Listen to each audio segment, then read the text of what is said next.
petita anava a Càritas a fer reforç i després, anys després, jo em vaig desvincular una mica de Càritas i de l'entorn de Càritas i un estiu la Montse em va dir que sí, podia anar a fer voluntariat perquè no s'ha fet voluntariat, bàsicament. I vaig dir que sí, que em semblava bé, i un estiu va venir la Marta, que era també monitora d'allà, i al rel d'allà vam fer una mica de vincle entre tots i em va oferir a venir al setembre a conèixer l'associació, a veure les activitats que feien, si em sentia còmoda, si estava bé, si no. I ja han passat 4 anys, crec, i aquí estic, i molt bé. L'associació el que fa és oferir com un espai de referència als nens del barri de Rocafonda que venen aquí a fer activitats superguais. El que fan és oferir un espai on cobreixen les necessitats que té cada nen, cada infant, i també tenen un seguiment amb les famílies i no sé, també hi ha una activitat que és el futbol, que és amb les nenes, que ja que té un estigma de que el futbol és per nens només, han fet una activitat que sigui per futbol de nenes. Ha costat una mica perquè les famílies de raza negra, esto lo puedes poner, si no quieres lo puedes quitar. És difícil que les nenes surtin una mica de... ¿cómo decirlo? De tu has de ser això, això, això. Jo, per exemple, de petita, de la casualidad de que me gusta, pero a casa meva em van dir tú has de ser así, así, así. Tú tienes que ser enfermera, tienes que ser esto y hasta edad te tienes que casar. I soc una mica el contrari. Depèn de l'activitat que faci, fa una sèrie de coses. Primer va a l'escola al matí, si s'ha de quedar al menjador, es queda al menjador, després a la tarda, aquí a les 5, si ve el reforç, entra per la porta, està el monitor referent de l'activitat i res, fa l'acollida una mica, després de fer l'acollida es fa el berenar, que tenim una subvenció que ens donen diners per fer el berenar, i res, després del berenar es fa l'activitat adient, que si és el reforç es fan els deures, si tenen dubtes, si han de fer, jo què sé, una mica l'acollida del nen, per la necessitat que tingui, depèn de cada nen, té una necessitat o una altra. Aquí els nens es senten supercòmodes, és un espai on es senten lliures, poden venir a explicar el que necessitin. Home, jo crec que, a veure, Rocafonda hi ha moltes coses que s'han de canviar, moltes, moltíssimes. Jo crec que hi ha moltes coses que són superbones, que hi ha molts espais que la gent pot anar, que per exemple està a l'INEM, per al gent jovent, per exemple el meu germà ahir va anar a l'INEM per buscar feina i fer cursos. Hi ha molts espais que t'ofrecen una sèrie de coses, però també crec que es necessita com un lloc on la gent jove es senti més seu, saps? No gent com jo, perquè jo al final jo he nacido aquí i jo em sento com una d'aquí, però la gent que immigra aquí suposo que els hi costa una mica més com seguir els costums, seguir la manera de fer, la manera de viure d'aquí. Crec que hem de crear un espai on la gent que no vinguda, que ve de fora, es senti més, com explicar-ho, més còmoda, més... Que li sigui més fàcil la transició de... Sí, d'adaptar-se aquí, saps? Quan arribes a un país i et diuen no, esta idea no vale, el que has de fer és així, així, així. Clar, i tens un nen aquí, al final el nen, si ha nascut aquí, vol ser com una persona d'aquí, una persona normal i corrent. Però clar, si tu al teu cap, venint d'allà del teu país, una dona no pot jugar a futbol, no pot sortir al carrer, no pot posar-se pantaló, ha d'anar amb faldilla, ha d'anar tapada, etc. Quan arribes aquí i el teu nen, la teva nena et diu «Mama, yo voy a jugar a fútbol», es como no puede ser que mi hija me diga esto, si mi hija debe ser esto, esto, esto y esto, y cuando tenga cierta edad se tiene que casar, tiene que tener hijos, y cuando se case se tiene que poner el pañuelo, que no estoy casada, aunque lleve pañuelo,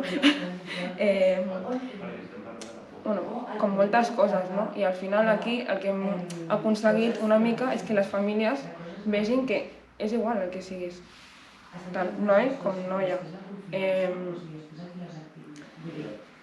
Que tothom pot fer de tot. Tothom pot fer de tot, és igual el que siguis. que estaràs còmode i si el nen vol, pot fer el que vulgui. Vaig fer auxiliar d'infermeria, vaig fer les pràctiques a l'Hospital de Calella, em va oferir de treballar, però va haver un problema amb el meu resguard del títol i com soc un impacient, vaig treballar a una residència. Fatal, jo crec que és la pitjor època de la meva vida, la pitjor, fatal. I després, al cap d'un temps, em van trucar de Calella i ara ja porto 2 anys treballant a l'Hospital de Calella com a auxiliar. Ara estic actualment, a part de treballar d'auxiliar, estic fent integració social, que és un grau mig, però un grau superior, ho estic fent a distància i després l'any que ve, si tot va bé, faré infermeria. Sí, des del principi, fatal. La veritat és que fatal. Els primers mesos amb molt de neguit perquè no sabies res, no sabies com reaccionar, ni com fer, ni quin protocol has de seguir, ni quin no. El dia següent el protocol que em van dir el dia anterior havia canviat totalment, no tenies mascaretes, no tenies EPIs, que l'EPI, el traje, no tenies res. Et feien portar una mascareta 2 setmanes. Bueno, aquella mascareta al final camina sola, saps? Fatal, i el pacient, tothom molt angoixat, molt de nervis, molt d'estrès. I ara sembla que hi ha una mica de llum al final del túnel, però encara costa una mica de digerir. Sí, hem fet molta pinya, hi ha un grup que hem fet molta pinya, però molta, perquè clar, és que a sobre fèiem torns de 12 hores. Entràvem a les 8 i fins a les 8 no sortíem. Jo en aquest cas estava de nits, que entrava a les 8 de la tarda i sortia a les 8 del matí. Era horrorós i clar, el que et queda és estar al colze amb el teu company i intentar estar bé i pujar els ànims entre tots, és que no queda un altre. Jo crec que aquesta gent, jo tinc 21 anys al final, jo al final, si aquella persona ha viscut 80 anys pensant d'aquella manera, no perquè vingui jo, ni canviaré la manera de pensar, al final jo vaig allà, vaig a treballar, no vaig a fer amics ni vaig a faltar respecte a ningú, jo vaig i al final vaig atendre'l i jo al final li dic, mira, si vols que sigui jo, pues lo haré encantada porque es mi trabajo y es lo que adoro hacer. Si no te sientes cómodo por lo que sea, mira, jo no puc fer res, l'únic que puc oferir és que vagis atenció al client i li diguis, mira, aquesta dona no m'agrada com és, com és no, per al color. Però hi ha molta gent que em coneix, perquè soy una persona normal y corriente, y em diuen, joder, Aisha, tú, es que por ser negra eres la mejor. ¿Cómo que por ser negra soy la mejor? No por ser negra soy la mejor porque soy la mejor y porque yo como persona soy buena persona, però és que hi ha gent dolenta negra, xina, espanyola, francesa, de totes les cultures, ètnies, races, al final el que has de fer és conèixer la persona i no jutjar per el color de pell. Que no dic que no hi hagi gent negra dolenta, que no dic això, que sí que l'hi ha. Però al final tu has de conèixer la persona i ja està. Un pacient, l'Antonio, ¡ay, Aisatu! Yo, ¿qué, Antonio? Es que eres tan simpática. Yo, ya, sí, gracias. Me dices que hablas perfecto castellano y catalán. ¿Hablas catalán? Yo, sí, parlo català. Y em diu, ¿pero qué has hecho? Y yo, ¿cómo que qué he hecho? No sé, no he hecho nada. En el cole. Es que yo pensaba que eres de allí, de tu barrio. ¿Qué vol dir d'ahí de tu barrio? ¿Qué es ahí de tu barrio? O de ahí de tu país. Vale. O preguntas de, ¿cuándo llegaste aquí? Y yo, como soy muy irónica, hace 21 años llegué aquí. ¿Cuántos años tienes? 21. Saps la relació que faig, no? En plan, no, que he nacido aquí. Es clar, és que com ara sigui morenita de piel... No, primero no soy morenita, soy negra. Per què hem de suavitzar el color de pell de les persones? Tu eres blanco i jo soy negra. No entenc. Jo no soc ni de color, ni soy morenita, ni soc res. Primer soc l'Aisatu. Després soc auxiliar. Soc moltes coses i després, si vols ressaltar el meu color de pell, sí, soc negra. No soc ni morenita, ni de color, ni negrita, no, soc negra. I hem de normalitzar la paraula negra, que no passa res, no s'acaba el món.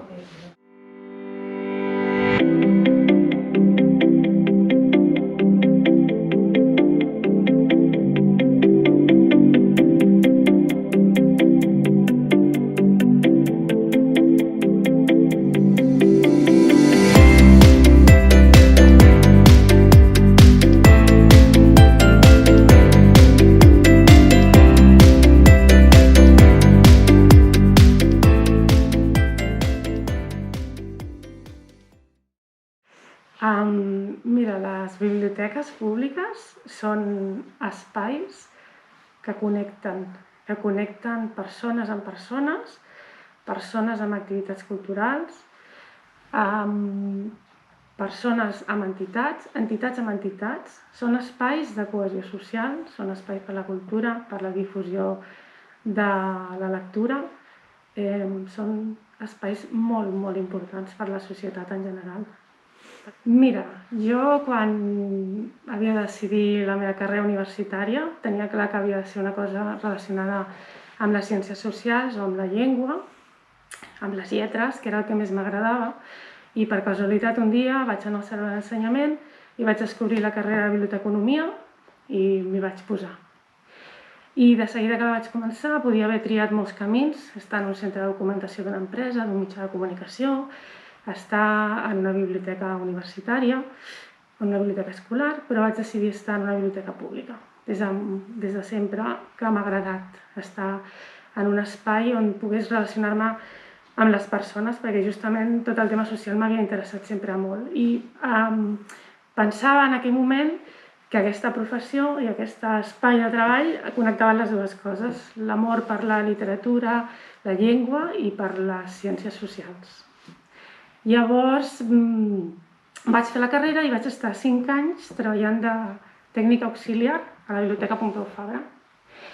Després de 5 anys vaig decidir marxar i fer de bibliotecària perquè ja havia après moltes coses com a tècnica auxiliar i me'n vaig anar a Santa Coloma de Gramenet i allà hi vaig estar treballant 8 anys.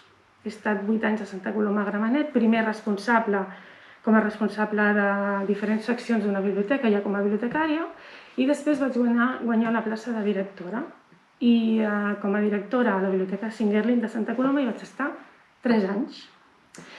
I llavors, després de 3 anys, va sortir la possibilitat de tornar a casa i, a més, no només de tornar a la meva ciutat, sinó d'estar a prop del meu barri.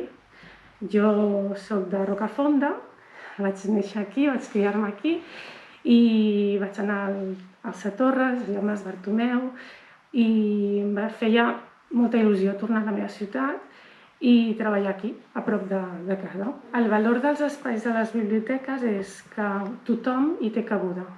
És la democratització màxima de l'accés a la cultura.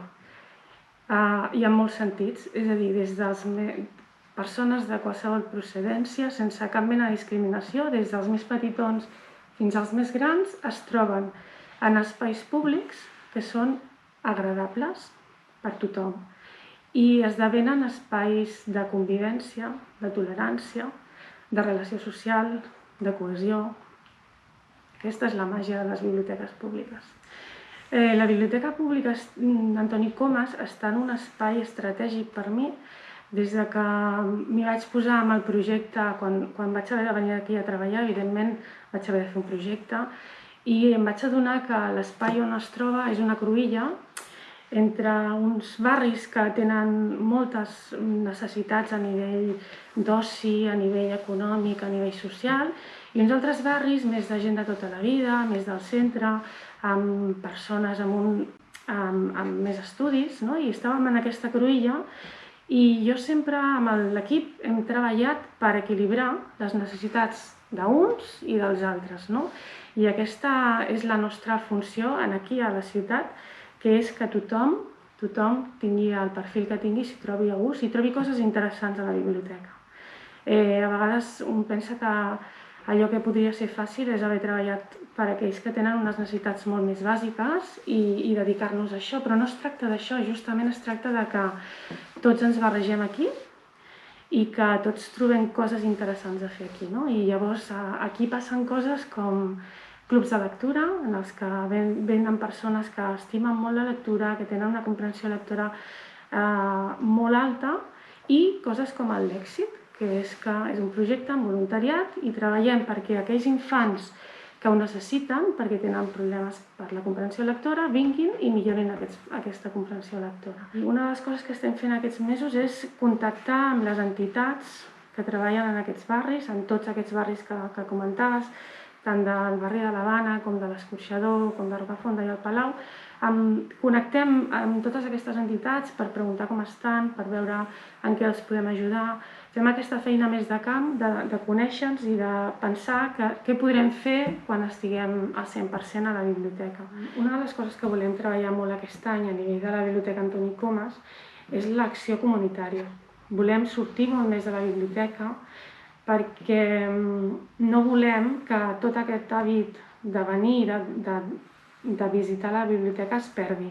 Hem estat molts mesos en què no es podia fer, ara mateix encara hi ha moltes restriccions i hi ha moltes persones, el públic d'aquesta biblioteca és familiar, sobretot públic familiar, i no volem que aquest públic familiar se n'oblidi d'aquest hàbit que havíem aconseguit durant aquests 8 anys de treball de venir molt sovint a la biblioteca. I el que volem fer és, quan recuperem una mica la normalitat, amb aquesta feina que estem fent ara de contacte amb les entitats, després moure'ns pel barri, sortir dels nostres espais i anar a recordar a tothom i a aquest públic que tenim pel barri que estem aquí i que tornin. És el que volem fer, sobretot. Som conscients que hi ha una bretxa digital, que amb el confinament, per una banda, aquesta bretxa digital s'ha fet més enorme, però per una altra banda la lectura positiva és que la gent que ja estava dins del món digital ha fet una revolució i s'ha posat molt les piles per aprendre moltes coses. Llavors, en aquell moment que podíem arribar a aquesta gent que tenien un cert coneixement de les eines digitals, els hem ajudat a tenir-ne més. I en això ens vam centrar durant el confinament. Les activitats de les biblioteques de Mataró no es van aturar. Vam fer i seguim fent les activitats en virtual. Els clubs de lectura segueixen sent en virtual a través de plataformes de comunicació de videotrucades. Les hores del conte les fem a través del canal YouTube. Sabem que no és el mateix, però intentem que no s'aturin en el màxim que puguem. Tenim entre mans també el projecte Tecnovel. És un projecte que és per despertar les vocacions científiques en noies a partir dels 12 anys, perquè a les noies ens costen, es diuen les estadístiques que són més de lletres.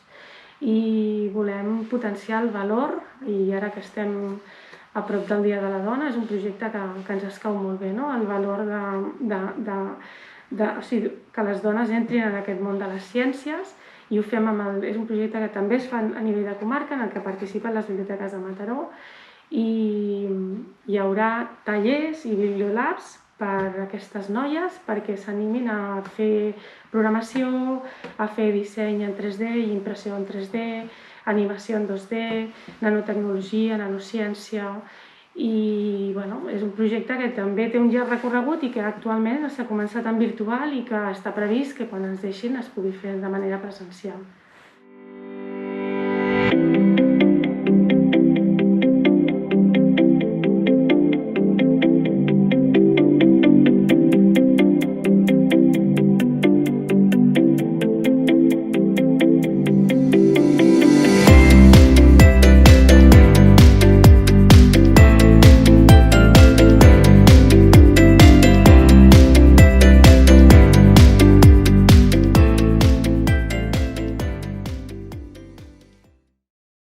Doncs el circ el descobreixo a través de fer actuacions amb malabars, foc al carrer, que vaig conèixer un clown de circ clàssic, en Jordi Álvarez, que havia sigut trapecista feia molts anys. Ell tenia ganes d'ensenyar trapeci, jo tenia moltes ganes d'aprendre alguna cosa nova i vaig organitzar el primer curs de trapeci a Mataró, a l'Espai La Fibra, que era una fàbrica ocupada que teníem aquí a Mataró. Doncs tot va ser un seguit de necessitats i conseqüències. Érem diversa gent que ens agradaven les arts escèniques, tant de teatre, de circ, que estàvem aquí a La Fibra, i un altre col·lectiu que estava a Can Fàbregas, la fàbrica problemàtica, i tots dos ens vam trobar en una situació que ens quedàvem sense espai. Llavors érem diversa gent que necessitàvem un espai per poder practicar diferents disciplines de circ. Vam començar a parlar amb l'Ajuntament, vam fer diverses reunions i vam ajuntar energies i va néixer Cronopis el 2007-2008, que ens vam ubicar al carrer Xurruca, en un espai que és on hi ha ara l'Angeleta Ferrer. Sí, jo crec que en Fogueroles, que és on es troba Cronopis, que és una federació d'associacions, ha aportat moltes coses, tant a nivell de barri, com a nivell d'entitats, com a nivell de ciutat. A nivell de barri vam restaurar un espai que era una problemàtica de brutícies, rates, que es queien pedres i així, i ho hem restaurat. Ens hem obert al barri i a la ciutat, poden venir els veïns en els horts urbans que tenim, poden venir a veure els espectacles, hi ha diferents col·lectius que agrupen diversa gent de la ciutat de Mataró, i llavors és una manera que estem de donar-nos a conèixer, de donar-nos a veure i de donar uns serveis que fa que sigui beneficiós per diverses parts. Bé, nosaltres Cronopis definim que són 4 pilars essencials, la nostra essència, que són els 4 pilars que fem servir per la divulgació de l'art del circ. El primer és la formació, perquè creiem que tothom s'ha de formar per arribar a alguna cosa, no? I sempre estem en reciclatge, tant a nivell amateur com a nivell professional. L'altre és l'entrenament d'aquest art. L'altre és crear els espectacles, que llavors Cronopis té una sala d'entrenament i té 3 sales de residència, que ara explicaré com funciona, i a part de la difusió. La residència, tu has d'enviar un correu, has de fer una sol·licitud i es valora. Llavors les residències van des d'una setmana a 2 setmanes i ve gent aquí, sense pernoctar, a crear el seu espectacle durant un temps. Llavors hi ha una contraprestació, que és o fer algun curs o fer una mostra de l'espectacle i col·laborar a l'espai, ja de relació com de manteniment. Doncs Cronopis fa formació de P3, podríem dir, primer en diverses escoles de Mataró, que fem el servei d'extraescolars. Tenim escoleta pròpia que va des dels 7 anys fins als 15 anys. Després tenim formació d'adults, que va dels 16 anys fins a més gran, i formació de professionals, que normalment són o intensius o estatjos o coses així. A part, també tenim contacte amb diferents escoles i instituts de Mataró a través del projecte Mouta, que és un projecte del MEM, del Moviment Educatiu del Maresme, on fem sessions de circ a diferents escoles de Mataró.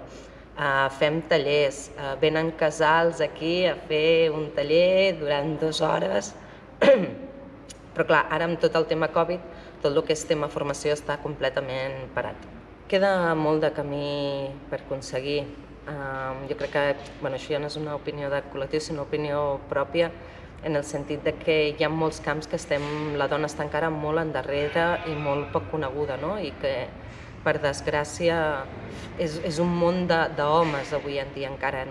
Jo ho relaciono una mica amb el patriarcat, en el sentit que és una herència, que és una motxilla que portem a sobre i que costa molt de treure, i que realment ens hauríem de començar a tractar com a persones, no si homes o dones o així. Cronopis és un lloc que no existeix la política exterior, sinó que existeix la pròpia política, inclús com a Can Fogueroles. És a dir, no és que siguem apolítics, perquè és un terme que tampoc no existeix, sinó que intentem crear la nostra pròpia política. I nosaltres fem el nostre judici de si recolzar una cosa o no recolzar una cosa. És més un tema de valors i de comunicació i escolta que no d'àmbits més generals com això, política, religió o gènere.